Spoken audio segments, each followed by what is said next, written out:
बाजूली ही press conference इथं पहिल्या टप्प्याच्या म्हणजे पहिला टप्पा नगरपालिका नगरपंचायतीच्या निवडणुकीची घोषणा केली आणि ही घोषणा करताना मला या गोष्टीचा अभिमान आहे की ओबीसीचं 27% आरक्षण जे गेलं होतं ते निघालं होतं, पण माननीय देवेंद्र फडणवीसजी, एकनाथ शिंदेजी, अजित पवारजींचं सरकार आल्यानंतर, आमचं महायुतीचं सरकार आल्यानंतर माननीय देवेंद्र फडणवीसजींनी सुप्रीम कोर्टमध्ये 27% आरक्षण ओबीसीला मिळावं याकरता मोठ्या प्रमाणावर त्या ठिकाणी आमचे सर्व ॲडव्होकेट्स, सरकारचे सर्व सुप्रीम कोर्टामध्ये सबमिशन झालं।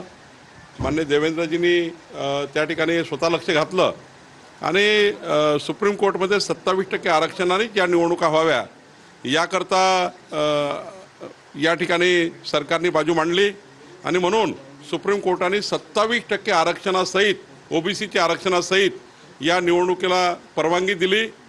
मला या गोष्टीचं दुःख आहे की उद्धव ठाकरेजीचं सरकार असताना ओबीसीचं 27% आरक्षण गेलं होतं। मी जेव्हा आंदोलन केलं तेव्हा मला जेलमध्ये टाकण्यात आलं, पण आज मला अभिमान आहे, आनंदही आहे की 27% ओबीसी आरक्षणासहित या निवडणुका होते आहे। मी माननीय मुख्यमंत्री देवेंद्र फडणवीसांचा आभार मानतो की त्यांनी 27% ओबीसी आरक्षणाकरता जो लढा सुप्रीम कोर्टामध्ये लढला तो या ठिकाणी पूर्ण झाला आणि आज या राज्यामध्ये निवडणुका होत आहे। जे उमेदवार लढणार आहे त्या सर्व उमेदवाराला मी शुभेच्छा देतो आणि या निवडणुकीच्या माध्यमातून पुन्हा एकदा अनेक दिवसापासून ज्या निवडणुका थांबल्या होत्या त्या निवडणुका होणार आहे आणि आमच्या राज्यामधले मोठ्या प्रमाणावर नगरपालिका नगरपंचायतचे नगराध्यक्ष म्हणजे या महाराष्ट्राच्या ग्रामीण विकासाला, शहरी विकासाला, जे स्थानिक पंचायतच्या माध्यमातून विकासाला एक न्याय मिळणार आहे। अनेक दिवसापासून 4-4, 5-5, 7-7 वर्षापासून जनप्रतिनिधी नसल्यामुळं, नगरपालिकेला नगराध्यक्ष आणि नगरपंचायतला नगराध्यक्ष नसल्यामुळं मोठ्या प्रमाणावर स्थानिक विकासाच्या अडचणी होत्या। सर्व 4 तिथे प्रशासकाकडे होते, त्यामुळं मोठ्या प्रमाणावर जनतेचं म्हणणं त्या ठिकाणी पूर्ण होत नव्हतं।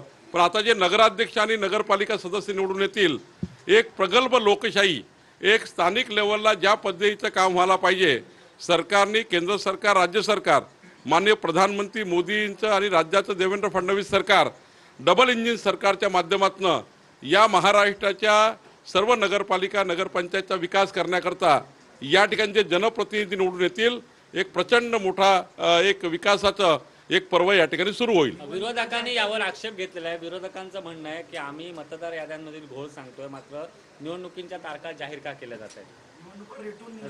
हे लोक खोटारडेपणा करतात आहे।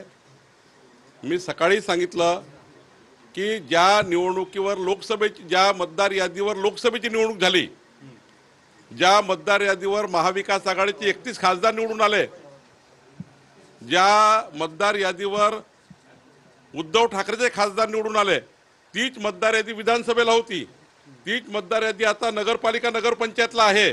मग तुम्ही निवडून आले तेव्हा ती यादी बरोबर होती। आम्ही विधानसभेला प्रचंड बहुमत आम्हाला मिळालं, ती यादी आता त्या ठिकाणी चुकलेली आहे। आता त्या ठिकाणी पुन्हा सांगतात की यादी चुकलेली आहे। खरं तर लोकसभेचीच यादी ही विधानसभेला आहे, तीच यादी नगरपालिका नगरपंचायतला आहे। त्यामुळं त्यांना हे माहीत झालं आहे की या निवडणुका झाल्यावर महाविकास आघाडीचा पत्ता साफ होणार आहे। विधानसभेच्या निवडणुकीमध्ये देवेंद्रजी, एकनाथजी, अजितदादा, महायुतीला जे मतं मिळालीत ती मतं पुन्हा आम्हाला मिळणार आहेत। 51% मतं घेऊन महायुती जिंकणार आहे हे विरोधकाला माहीत झालं आहे। जेव्हा निकाल लागतील त्या ठिकाणी 3 डिसेंबर, बहुतेक 3 डिसेंबरला निकाल लागतील, तेव्हा यांना या ठिकाणी मीडियावर येताना, समाजासमोर जाताना, जनतेसमोर जाताना का पराभूत झाले याचं कारण शोधण्याचा हा प्रयत्न आहे। आतापासूनच पराभव झाल्यानंतर मीडियाशी काय बोलावं, कार्यकर्त्यांना कसं सांभाळावं, आपला पक्ष कसा सांभाळावा या चिंतेमध्ये विरोधक असा खोटा नरेटिव्ह महाराष्ट्रात तयार करत आहे।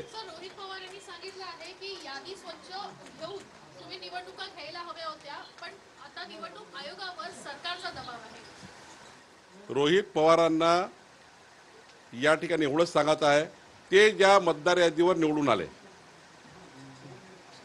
ती मतदार यादी आणि नगरपालिकेची मतदार यादी यात फरक दाखवा। आणि 1000 रुपये मिळवा. माझ्याकडनं तुम्ही त्यांना सांगा 1000 रुपये बावनकुळेकडनं घेऊन जा, मला फरक दाखवा.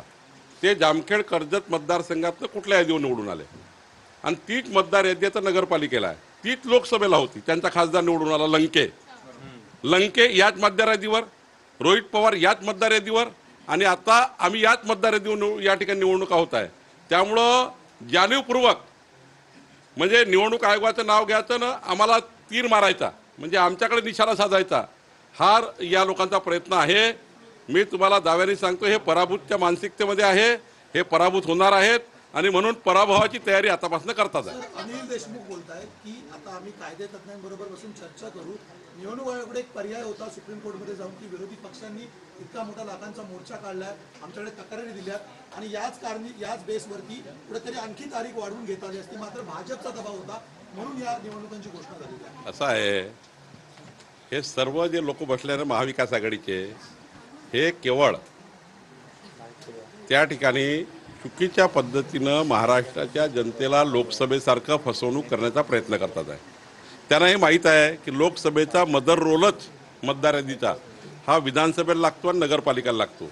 त्यांना हे माहिती आहे की सुप्रीम कोर्टाने 31 तारीख जानेवारी लास्ट दिली आहे. त्यांना हे माहिती आहे की 27% ओबीसी आरक्षण देवेंद्र फडणवीस सरकारने मिळवलं आहे आणि त्यामुळं कुठल्याच तोंडाने निवडणुकीला समोर जातील. शेतकऱ्याचे प्रश्न घेतले जातात, शेतकऱ्याला 32,000 कोटीची मदत दिली, 9,500 कोटी रुपये रिलीज झाले.